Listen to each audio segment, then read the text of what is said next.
Bienvenue sur Ultra Mental, le podcast de référence en préparation mentale dans l'univers du trail running. Ici, chaque semaine, je reçois des athlètes, des experts et des passionnés pour des échanges inspirants autour d'un même sujet: comment développer un mental solide, performant et serein sur les sentiers comme dans la vie. Vous trouverez ici des clés concrètes, des histoires puissantes et peut-être même un peu d'inspiration pour repousser vos limites. Moi, c'est Pierre, je suis préparateur mental spécialisé dans les sports d'endurance et j'accompagne les sportifs, mais aussi les entrepreneurs et les dirigeants à aligner leur mental pour performer avec plus de fluidité. Allez, je vous laisse maintenant avec mon invité de la semaine. N'oubliez pas de liker, partager et commenter cette vidéo, c'est super important pour son référencement. Allez, bonne écoute.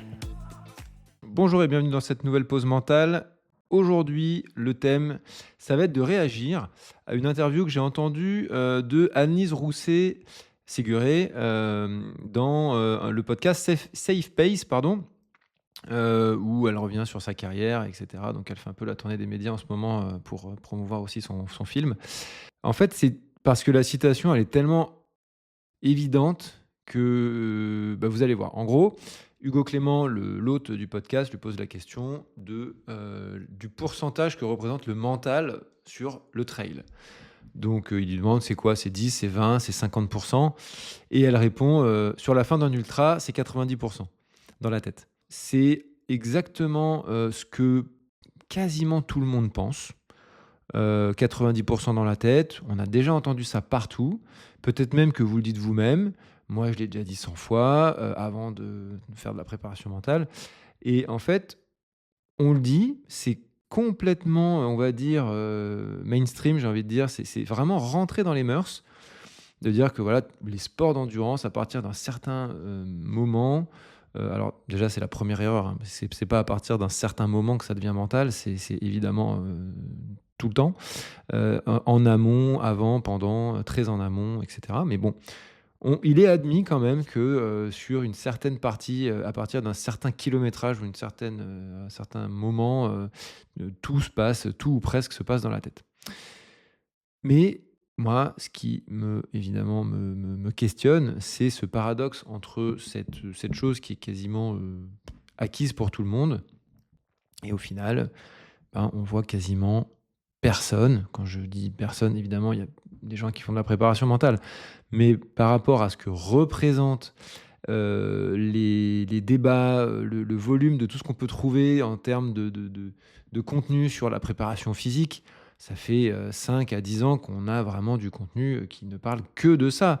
Des podcasts de très bonne qualité sur la course à pied qui ne parlent que de ça. Comment s'entraîner, les types d'entraînement, pyramidal, l'entraînement polarisé, le 80-20, etc. Enfin, lequel est le meilleur, les nouveaux types d'entraînement, est-ce que la muscu est utile dans tous les débats qui reviennent autour de la musculation. Bref, il y a eu la méthode norvégienne qui nous a fait parler pendant des années également. Donc maintenant, on en parle un peu moins parce que, parce que les frères Ingebrigtsen performent un peu moins aussi, donc c'est rigolo. C'est vraiment par vague. Mais bon, tout ça pour dire, on est vraiment submergé par tout ce qui va être attrait au physique, alors qu'on est tous, on admet tous quasiment qu'il y a une énorme partie, en tout cas visiblement non négligeable. Je ne vais pas m'arrêter sur le pourcentage, ça ne veut rien dire. C'est pas mesuré, on ne mesurera jamais ça, mais voilà, c'est quand même un pourcentage non négligeable qui se passe justement dans la tête, et ce mental, on s'en occupe quasiment jamais.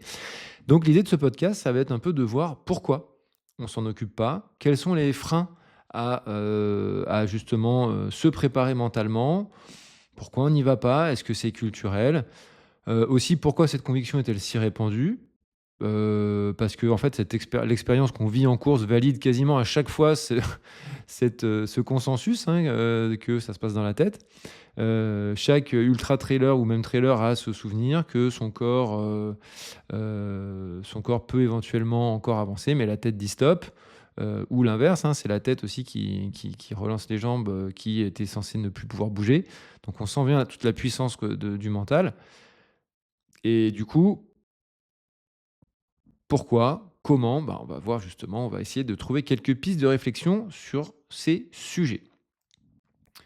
Alors pourquoi on ne l'entraîne pas? 3 raisons. J'ai noté 3 raisons particulières. Il y en a certainement plus. Peut-être qu'elles vont venir d'ailleurs, ça c'est ce que j'ai préparé, peut-être que ça va venir, mais en tout cas les raisons principales.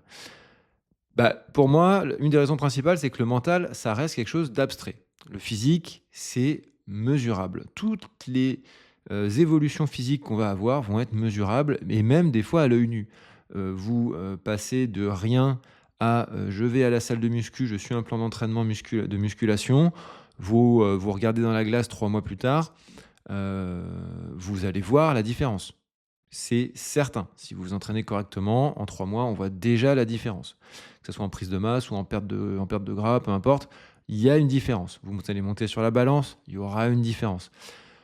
Quand vous faites de la course à pied, que vous entraînez, vous pouvez mesurer, vous comptez les kilomètres, vous avez une montre qui vous dit à combien vous courez. Donc c'est très facile de mesurer votre allure, de mesurer combien de dénivelé vous allez faire, vous allez vous améliorer, etc. Le mental, et d'ailleurs, c'est limite trop, parce que maintenant on en vient à trop, comment on fait pour revenir en arrière, les datas, machin, tout pour les datas. L'exemple du cyclisme montre vraiment 2 écoles maintenant. La nouvelle école de la data où les coureurs sont rivés sur leur compteur pour ne pas dépasser leur watts, qu'ils ne doivent pas dépasser, et l'école du panache où les mecs peuvent se faire sauter popcorn complet dans un col en voulant suivre un autre. Mais ça n'existe quasiment plus parce que justement, ils sont rivés sur leur data et du coup, on a des performances qui sont meilleures, mais on a un spectacle peut-être qui est moindre, hormis certains artistes, là je parlais de vélo, qui ont vraiment beaucoup de panache. Donc voilà, on a quelque chose en face. Donc premier élément de réponse, évidemment, le physique, on peut tout mesurer à outrance. On va jusqu'à le seul truc aujourd'hui, la seule data qui résiste à l'entraînement physique, c'est les watts. Ça commence à être un peu plus, pas sérieux, mais fiable, mais ça l'est pas encore à 100%. Mais voilà, c'est la seule mesure qui nous manque, parce que les watts, c'est vraiment la mesure ultime du vélo, hein. Une fois que le capteur de puissance sont arrivés dans le vélo, ça a absolument tout changé. On a sa fréquence cardiaque, les watts développés, et c'est bon, on a à peu près tout ce qu'il faut pour connaître ces seuils de puissance. Donc, élément de réponse, qu'est-ce qu'on a pour le mental, pour mesurer un effort, pour mesurer éventuellement une préparation mentale qu'on aurait mis en place, pour mesurer les visualisations qu'on aurait faites? On n'a rien du tout d'externe. On n'a rien du tout d'externe. Et on adore avoir des instruments de mesure. Ça facilite la mesure, mais par contre, ça annihile petit à petit les sensations. Et ça, des sensations, c'est super important. Parce qu'on en parle maintenant autant pour l'entraînement physique. On appelle les athlètes à revenir à l'entraînement aux sensations parce qu'ils connaissent exactement où ils sont en général, dans quelle zone de puissance ils s'entraînent. Ils se connaissent très très très très bien. Un athlète qui court beaucoup, normalement, connaît son corps correctement. Et on revient du coup à la sensation, et pour le physique, et surtout pour le mental. On n'a pas le choix que d'être à la sensation, que de développer cette écoute fine de soi-même pour pouvoir détecter les signaux je pars trop vite, j'ai un élément stresseur qui est rentré dans mon champ de conscience et je ne le laisse pas grandir et prendre de la place, et je le traite tout de suite, je le prends en charge et je le traite et je le comprends. Ça, ce n'est que de la mesure personnelle, ce n'est que de la sensation, et du coup, je pense que c'est un des freins à l'expansion d'un entraînement mental, on va dire, comme l'entraînement physique, tu vois. Donc je pense que c'est un des plus gros freins, et je sais pas si la data avançant, les neurosciences avançant, un jour on verra peut-être des schémas de stimulation nerveuse qui pourront nous dire qu'on est trop en stimulation nerveuse ou trop bas. On voit que maintenant on a des données de sommeil qui sont très importantes, qui renseignent très bien sur un état du système nerveux central, comme la VFC. Au niveau du sommeil, ça marche plutôt très bien. Donc pourquoi pas, dans 5, 10 ou 15 ans, avoir des instruments de mesure externes très puissants qui puissent nous permettre justement de mesurer le mental. Alors, comme toujours, il y aura l'avantage et l'inconvénient. L'avantage, c'est que ça va être un instrument de mesure extérieur qui va éventuellement nous faire l'économie de développer ces sensations personnelles, justement, mais après, en travaillant quand même sur quelque chose.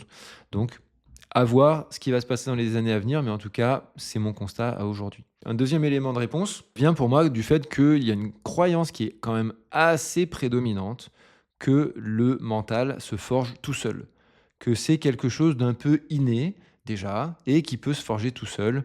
On a toujours le fameux, «Moi je fais des sorties comme ça, je fais X heures sous la pluie, j'ai, le men je sais ce que c'est que de souffrir mentalement, je suis un dur au mal» et cetera. C'est-à-dire qu'on met le mental vraiment dans une seule catégorie, est-ce que je suis un dur au mal ou pas un dur au mal? Donc ça n'a pas grand-chose à voir avec tout le travail mental qu'on peut faire, bien au contraire. Évidemment qu'il y a cette partie-là. Évidemment que, je sais pas, vous vous entraînez, je dis je vais faire alors là, pour le coup, je vais stigmatiser des des populations. Vous habitez sur la Côte d'Azur où, il y a 300 jours de soleil par an, température moyenne très, très agréable toute l'année, pas mal de soleil.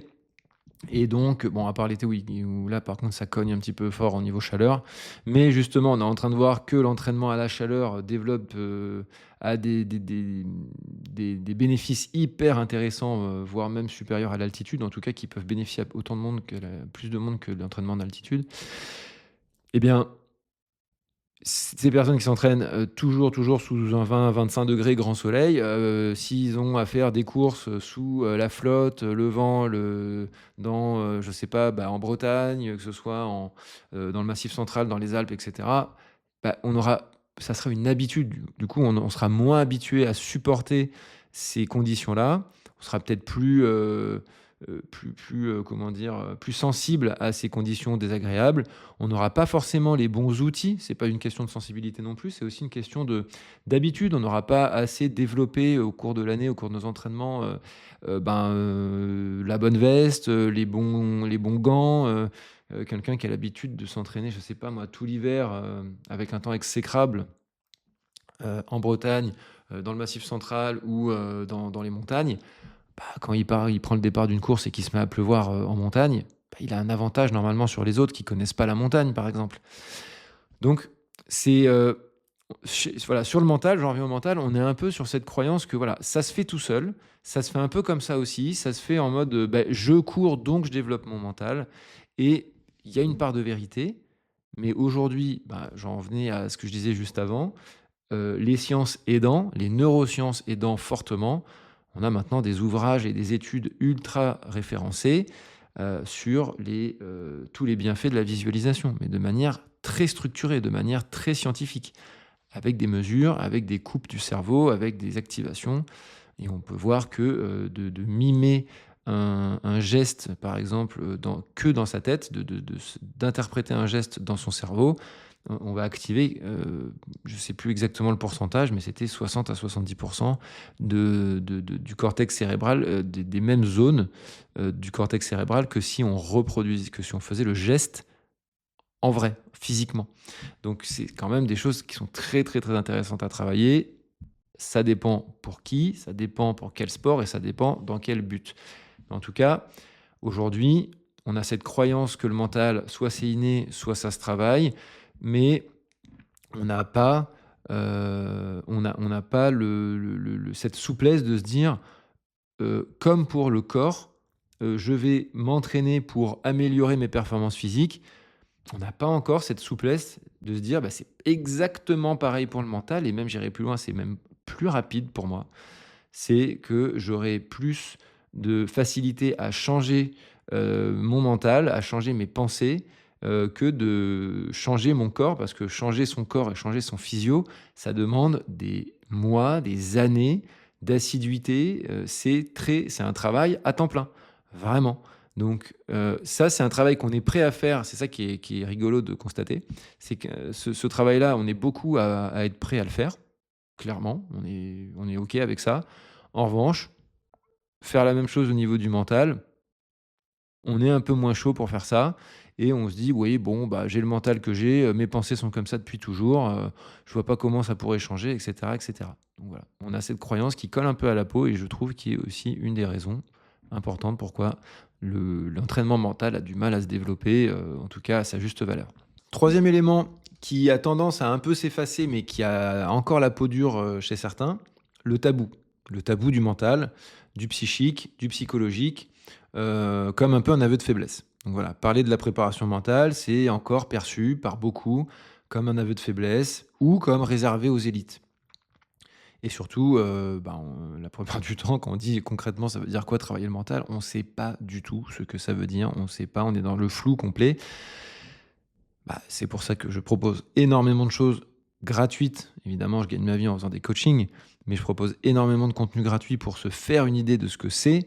Les podcasts que vous écoutez est une première étape. Les formations gratuites sont encore une étape supplémentaire. Et après, pour ceux qui veulent aller un peu encore plus loin, parce qu'on ne pourra jamais remplacer à distance un coaching vraiment individuel, des coachings comme ce qui me permettent de gagner ma vie. Mais donc voilà, on a ce tabou-là qui pour moi est quand même encore, il existe beaucoup moins qu'il y a 20, 30 ou 40 ans, clairement. Mais il est encore là et il y a encore beaucoup qui mélangent psychologie et préparation mentale, que je n'ai pas de problème psychologique, donc j'ai pas besoin de faire de la préparation mentale, et cetera, et cetera. Donc c'est encore une zone de flou qui rend encore cette chose un petit peu plus nébuleuse que tout simplement aller s'entraîner et faire des performances physiques. Et du coup, petit bonus là qui me revient en tête suite à un coaching que j'ai eu cette semaine, enfin un nouvel athlète que j'ai eu cette semaine. En entretien découverte, il avait beaucoup insisté sur le fait que il avait ce mode de fonctionnement, enfin ses pensées, ce dialogue interne un peu négatif, très très comment dire, perméable à ce qui se passe à l'extérieur. C'est-à-dire que voilà, en gros, il m'avait dit une phrase qui m'a marqué. Moi, quand je me fais doubler sur un trail dans une montée, je perds 10% de capacité mentale. Et c'est vraiment très imagé, ça m'a vraiment fait tilt. Du coup, voilà, c'est cette perméabilité à tout ce qui se passe autour de lui qui était vraiment importante. Le regard des autres, le Strava le gênait beaucoup, enfin commençait à le gêner beaucoup dans sa pratique. Il se posait la question de retirer ses trucs de Strava parce que il s'empêchait lui-même de faire des runs cool pour ne pas montrer qu'il courait en dessous de temps à l'heure. Donc voilà, on a vraiment toute cette panoplie-là. Et ce qui accompagne ça, c'est là depuis, c'est que ce pattern est là depuis tellement longtemps chez moi que il est certainement trop ancré pour le changer. Et ça, je trouve ça assez fantastique parce que, encore une fois, pour comparer avec l'entraînement physique, on n'a pas vraiment de problème à se dire, après c'est une question de volonté, hein, mais de se dire, ok, je sais très bien, j'ai vu des tonnes et des tonnes et des tonnes de transformations de personnes. Je sais que si je fais ce qu'il faut, je peux perdre X kilos, je peux me muscler, je peux être en meilleure santé. Ça peut prendre 1 à 2 ans, mais je peux y arriver. Après, une question de motivation, est-ce que j'ai envie de le faire? Est-ce que j'ai envie de mettre les moyens en face? Mais c'est juste ça redevient juste une question de volonté, une question de: «Est-ce que je veux vraiment le faire?» Alors que dans le mental, on est encore dans le: «Ouais, mais est-ce que ça va marcher?» Et est-ce que ça va marcher? Ma réponse, elle serait comme un entraîneur physique, un coach sportif. C'est si tu te donnes les moyens et que tu appliques les méthodes qui sont aujourd'hui assez claires, assez carrées, on n'est plus dans, j'en ai parlé encore dans un entretien avec un athlète, on n'est plus dans du chamanisme, on n'est pas dans quelque chose de nébuleux, on est quelque chose de très, très carré et qui, aux grandes dames de certains, est de plus en plus cadré et c'est tant mieux. Avec des formations cadrées, reconnues, et cetera, pour éviter un peu tout charlatanisme qui pourrait se glisser là-dedans, mais comme dans tout. Donc voilà, en fait, ce problème de j'ai ça depuis toujours ou depuis que je suis petit, je fonctionne comme ça ou depuis adolescent ou depuis machin et ça ne changera pas, c'est vraiment très, très présent, plus que ce que je l'imaginais à la base, de se dire: «Pourquoi ça changerait, quoi?» Et de pas avoir, cette «souplesse» entre guillemets, de se dire: «Bah non, je suis devenu comme ça, par, X ou Y raison, par les aléas de la vie et cetera, par mon éducation et par contre je peux largement, si je mets les moyens en face, il y a tout ce qu'il faut pour, entre guillemets «redresser la barre», reprendre le contrôle de mon dialogue interne, de mes émotions, peu importe ce que j'ai besoin de travailler.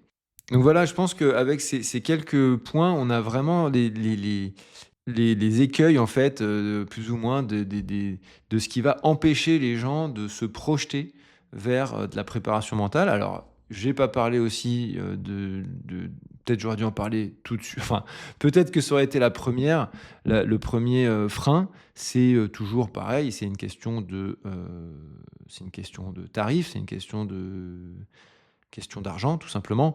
Un coaching, ça représente de l'argent. Un coaching individuel, c'est de l'argent. De la même manière qu'un coach sportif, c'est de l'argent. Mais voilà, il en faut pour tout le monde. Moi, c'est pour ça que je propose beaucoup de contenu gratuit pour pouvoir se faire son idée, pour pouvoir commencer à travailler des choses et pour pouvoir un peu se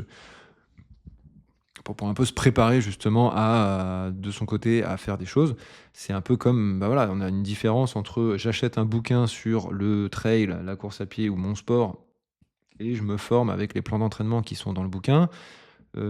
Après, j'ai peut-être envie d'aller voir les plateformes qui proposent maintenant pour des abonnements assez accessibles, on va dire, d'avoir des plans d'entraînement semi-personnalisés, on va dire. Et après, l'ultime, c'est d'avoir un coach. Aujourd'hui, les tarifs sont un peu plus bas qu'avant. Voilà, entre 60 et 100 euros, on peut avoir un coach qui nous envoie des plans d'entraînement. Après, encore une fois, il y a tout, hein, donc faut choisir, faut faire le tri et il faut choisir les personnes qui sont compétentes et qui collent à nos besoins. Et c'est ça le plus important. Mais comme toujours, on n'aura pas le même service si on prend un coach individuel que si on prend un bouquin et qu'on regarde le plan d'entraînement. Ça sera jamais la même chose. Après, on a des personnalités différentes. Il y a des personnes qui sont très autodidactes, qui aiment bien creuser par elles-mêmes les choses. Et là, c'est nickel. Il y a tellement de contenu de disponible, il y a tellement de livres, il y a tellement tout maintenant à disposition que quand on est autodidacte et qu'on aime creuser les choses par soi-même, on est régalé et on peut avancer très très bien. Après, il y a un confort d'avoir un coach qui est inégalable non plus, mais du coup, ça a un coût. Donc oui, ce coût est forcément un frein à l'entrée. C'est clair et net. Par contre, je ferai je vais prêcher un petit coup pour ma paroisse en disant que sur un coaching, par exemple, de 4 à 6 mois, le but étant quand même d'aller rechercher une autonomie de l'athlète. Et c'est là la différence aussi peut-être avec un coach, quand on s'engage avec un coach sportif. En général, on s'engage pas pour 6 mois, on s'engage pas forcément pour préparer une course. Si on veut faire quelque chose d'un peu pérenne et dans la durée, voilà, on va s'engager peut-être sur 1 an ou 2. On s'engage rarement sur 1 an ou 2 avec un coach, avec un préparateur mental, sauf certains élites évidemment. Ça, c'est encore une fois, c'est tellement des pourcentages infimes que j'en parle beaucoup moins. Mais c'est le cas, c'est qu'en 3, 4 à 6 mois, on peut acquérir une base assez solide pour ensuite soi-même être en mesure, être en autonomie et pouvoir faire exactement pour redresser la barre, pour avoir géré tout un tas de choses, voilà, d'avoir mis en place toutes ces nouvelles compétences. Et du coup, voilà, ça, c'est une somme, mais sur un temps limité. Et après, du coup, on a le bagage normalement, en fonction du préparateur mental que vous choisirez, le bagage nécessaire pour pouvoir atteindre vos objectifs, quels qu'ils soient. Et on a voilà, des leviers. Je vais terminer avec quelques leviers très concrets. Les derniers que j'ai travaillé là récemment sur cette semaine, c'est la plupart du temps la gestion du dialogue interne. Comment je fais pour reconnaître mes pensées limitantes? Comment je fais pour avoir des phrases ancrées, des phrases d'accroche pendant les moments de crise? Mais surtout, avant moi de parler de solutions, je parle toujours de reconnaissance du problème. Parce que la gestion du dialogue interne, elle sera pas la même si je prends conscience de ça très très tard, où je me suis déjà dit beaucoup de choses négatives, ou tout de suite, dès que je sens que hop là, il y a un petit caillou là dans la chaussure qui vient d'arriver, un petit grain de sable, et hop, mes pensées commencent à switcher et je passe de très bien à hop là, il y a des messages un peu négatifs qui commencent à arriver. Donc ça sera pas du tout le même travail, et plus on le prend tôt, comme toujours, plus c'est facile. La visualisation, c'est un autre thème très, très, très travaillé que moi j'utilise énormément, mais encore une fois, il y a visualisation et visualisation. Celle que je vais pratiquer, je me suis formé pour ça. Enfin, les préparateurs mentaux se forment pour ça. C'est pas juste, imagine-toi franchir la ligne d'arrivée. Non, ça va plus loin. C'est comment, pourquoi gérer de certaines situations. Donc encore une fois, c'est documenté, c'est agréable. On peut avoir beaucoup, beaucoup de support scientifique maintenant sur tous ces sujets-là. Donc voilà, c'est autant de leviers, et le reste, je vais pas tous les citer parce que c'est infini, mais comment justement s'occuper de tout ça. aujourd'hui, la seule chose qui nous manque pour que ce soit complètement mainstream, c'est d'avoir des instruments de mesure fiables sur, voilà, je peux mesurer ce que j'ai fait en préparation mentale. Et pour le coup, c'est pas encore à l'ordre du jour. Euh, pour conclure, je terminerai avec la citation d'Anne-Lise. Si 90% se joue dans la tête à la fin d'un ultra et qu'on entraîne 90% son corps, et on laisse que 10% la place au mental à vagabonder, à se dire quand je vais me retrouver sur cette ligne de départ avec 6 mois ou 1 an de préparation, des sommes déboursées pour m'inscrire, pour venir jusqu'à l'épreuve, pour faire déplacer ma famille, voilà, etc., etc. Le stress qui monte et finalement tous nos entraînements se réduisent à néant parce qu'on a les jambes coupées, parce qu'on peut plus avancer, parce qu'il y a trop de pression, il y a trop de stress, etc. Je suis désolé, mais c'est un peu dommage. On a beau s'entraîner tant qu'on veut, je pense que parfois, dans certains cas, être bien préparé mentalement, être prêt dans sa tête à faire des choses, ça peut même venir en amont de l'entraînement physique, parce qu'il y a des moments où on devient les champions de l'entraînement, et j'en suis.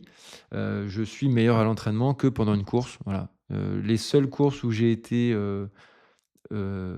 bon, à mon sens, où j'ai vraiment délivré ce que j'étais capable de délivrer, étaient des courses longues de plus de 80 km, parce que c'est les seuls qui m'ont permis de couper ce principe de je suis sur une course. À partir d'une certaine heure dehors, je me dis ça sert à rien, je vais pas faire la course, je vais juste courir et je vais me promener.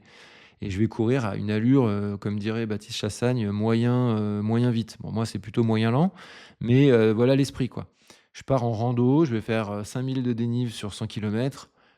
À aucun moment, je joue la course. Peut-être à la fin, si je veux rentrer dans le top quelque chose, dans le top 100, dans le top 30, dans le top 200, faire un sub quelque chose. Ouais, j'aurai une petite accroche un peu externe comme ça qui va venir et qui va me booster. Mais sinon, voilà. Et sinon, sur les trails courts, c'est tout de suite la bagarre. Donc, quand on est un peu sujet et très sensible, de rentrer tout de suite dans la bagarre, c'est pas facile. Bref, donc Anne-Lise, merci pour cette phrase. Mais maintenant, à voir ce qu'on fait de ce qu'on sait tous. Ah bah oui, ça se joue dans la tête. Ça serait assez intéressant de travailler cette tête. Je vous laisse là-dessus. La semaine prochaine, je reçois pas mais une nouvelle athlète ultra intéressante. Merci à elle de s'être livrée autant dans cette interview. J'espère qu'elle vous plaira. Allez, à la semaine prochaine. Ciao. Cet épisode est déjà terminé. J'espère qu'il vous a inspiré ou apporté des pistes concrètes d'évolution. Si c'est le cas, merci de laisser 5 étoiles sur votre plateforme d'écoute favorite. C'est un geste simple, mais tellement important pour soutenir ce travail indépendant et continuer de vous proposer des invités de qualité. Si vous souhaitez aller plus loin et optimiser votre préparation mentale, contactez-moi directement via mes différents canaux. Le premier entretien découverte est gratuit. Pour suivre mon actualité, je vous donne rendez-vous sur Instagram et LinkedIn. À la semaine prochaine, dans un prochain épisode d'Ultra Mental.